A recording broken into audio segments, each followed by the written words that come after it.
Hey guys, what is up? This is Matthew Davis Media once again, and welcome back to another movie review. AKA, after I saw this weekend, I went to go see Unsane because Isle of Dogs wasn't playing, and I didn't really want to see Pacific Rim Uprising because I didn't care for the first film, and you do not need to ask why I did not see Sherlock Gnomes. Okay, so anyways, let's get into it. So Unsane, I actually have seen a trailer for this movie before. I've heard of it. I think it might have been for when I saw Strangers Pray at Night, and it looked interesting for the most part. I did not know that was actually coming out this weekend until my dad told me about it.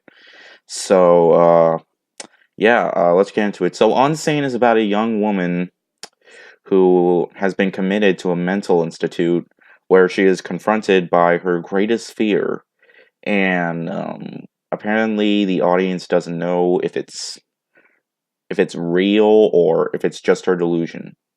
Well, there's this one guy that has been stalking her for 2 years, and it's a man who is in love with the main character, and apparently he gets he's one of the doctors at the mental institute, and she thinks that she's stalking him. Well, he pretty much is, but so the main actress is Claire Foy, who plays Sawyer Valentini, and I was really blown away for the most part by this film. What's really unique about this film is that the entire film was shot, and I'm not joking here, it was shot with an iPhone 7,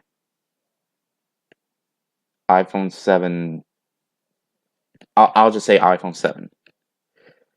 And I was like, first time I saw the trailer, I did not even notice because, really, I mean, it's really hard to believe that a film like this could be shot with an iPhone 7, like any type of iPhone. Like, oh my god, just like, and it works really well. Although to me, there doesn't really need to be a full point on using it. Like maybe if it were like for a found footage film or something, but sometimes you can tell, sometimes you can't, which I'll get into that later on. But Claire Foy does a phenomenal job. She is definitely the most interesting character in the film, and we do get some other character development, like the main guy that's stalking her or something about what happens or what happened ever since he was stalking her or something like that. But I would pretty much be spoiling it for you, and so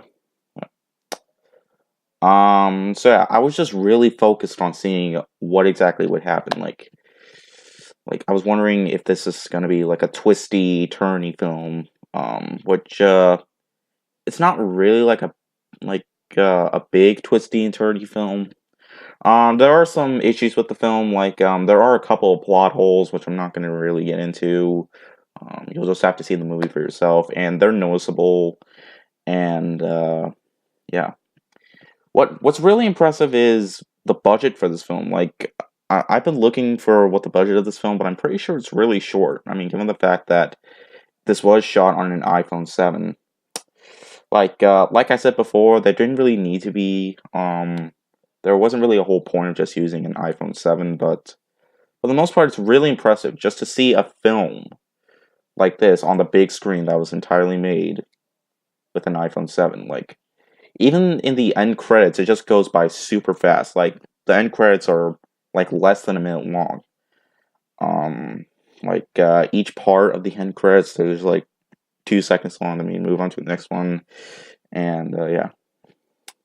Other than those flaws, I wouldn't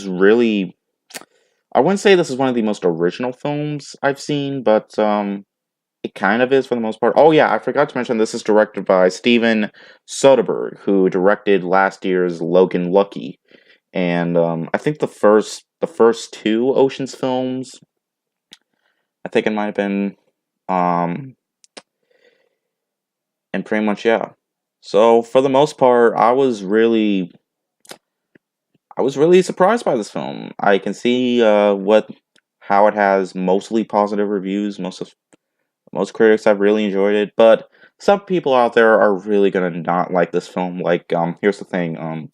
When me and my dad got out of the movie, there were these two guys that were in front of the theater, and they were just talking about how terrible the movie was. Like, that movie was boring. That was the worst movie I've ever seen.